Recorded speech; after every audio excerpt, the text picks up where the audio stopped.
willkommen zu meinem Spot-Report in Viana do Castelo in Portugal.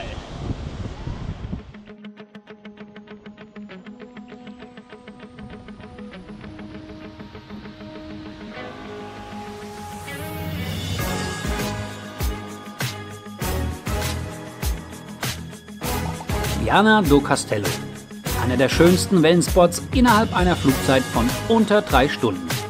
Hier stimmt das Gesamtprogramm, denn die Region oberhalb von Porto hat einiges zu bieten. Aber beginnen wir mit der Anreise. Die Flüge sind außerhalb der Ferien unverschämt günstig und so ging es von Köln aus die 2 Stunden 40 nach Porto. Dort hatten wir einen Shuttle gebucht und waren nach 40 Minuten in unserem Hotel, direkt hinter der Düne, quasi am Strand. Viana do Castelo ist touristisch gut aufgestellt, hat eine kleine Altstadt und eine schöne Kirche auf dem Berg. Es gibt viele nette Restaurants und eine einladende Fußgängerzone.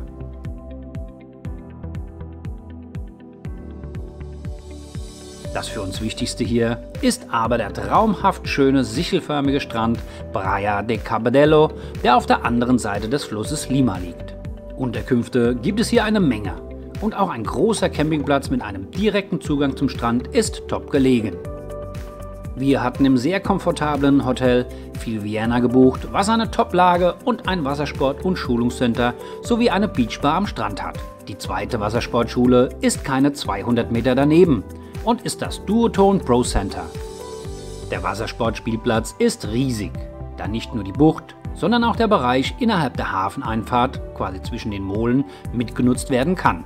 Dort findet ihr einen super Flachwasserbereich. Fahren kann man hier mit allem, was einem auf dem Wasser trägt. Die vorherrschende Windrichtung ist Nord bis Nordwest, die sich im Sommer im Vergleich zur Vorhersage oft verdoppelt. Wir hatten in unserer ersten Septemberwoche echt Pech und nur einen einzigen Tag guten Wind, und das aus Süd. Aber schauen wir uns den Strand genauer an. Hier gibt es klar zugeteilte Bereiche, die sich außerhalb der Saison auch etwas aufweichen. Klar zu sehen mit den abgesteckten Fahnen, wo wir uns aufzuhalten haben.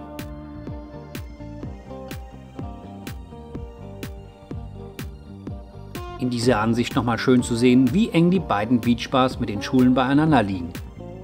Das Duotone Pro Center ist aber im Verleih deutlich günstiger als das vom Fil Viana. Der Spot kann für alle Könnerstufen uneingeschränkt empfohlen werden. Hier nochmal ein kleiner Einblick ins Pro Center.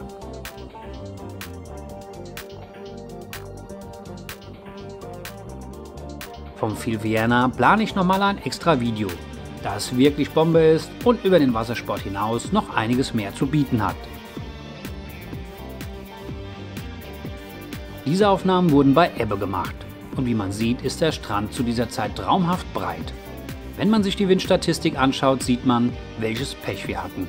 Aber das veränderte Klima macht sich eben auch in dieser Region bemerkbar.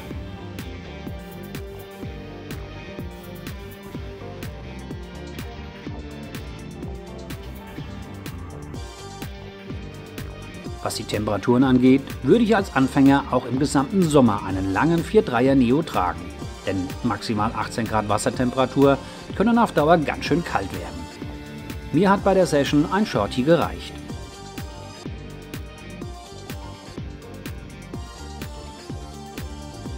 Flachwasser hat man wie erwähnt schon bei und innerhalb der Hafeneinfahrt und der Mole. Aber der Hauptgrund für diesen Spot sind diese super schönen Atlantikwellen, die auch mal über 3 Meter werden können. Im Schnitt sind sie so bei 1,50.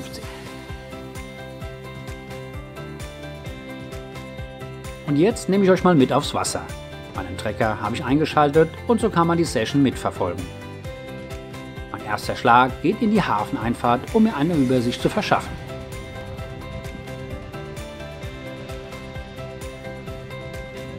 Ich bin heute mit dem 12er Raptor unterwegs und ich liebe es, im Weißwasser zwischen den Wellensets zu fahren.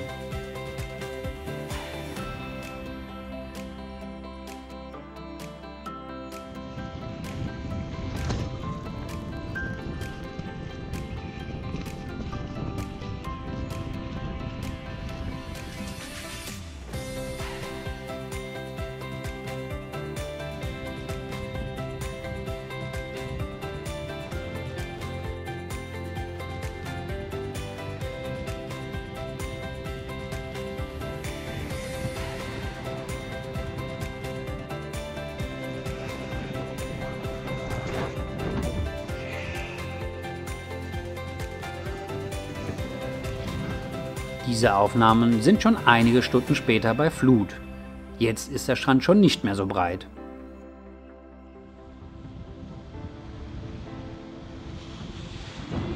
Nach 17 Kilometern und einer Stunde Fahrt komme ich zum Päuschen mal vom Wasser. Jetzt kommen noch mal ein paar Zusatztipps und Infos zum Spot. Hier sieht man, wie der Strand ohne Wind ausschaut und wie toll die Wellen einlaufen.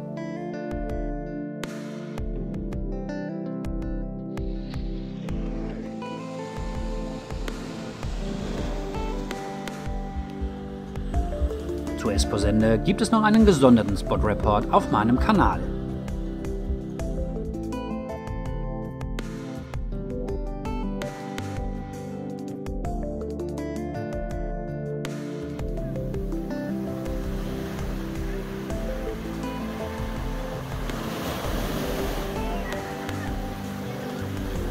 Ja, das war er auch schon, der Spot-Report aus Viana do Castelo. Mir hat es so gut gefallen, dass ich plane, im nächsten Jahr nochmal mit dem Womo herzukommen. Apropos gefallen, wenn euch mein kleiner Guide gefallen hat, lasst mir gerne ein Like da und bestenfalls macht ein Abo. Wem es besonders gut gefallen hat, der darf gerne über den Spendenlink in der Videobeschreibung mir 50 Cent in der Kaffeekasse hinterlegen. Ich freue mich. Bis zum nächsten Spot-Report.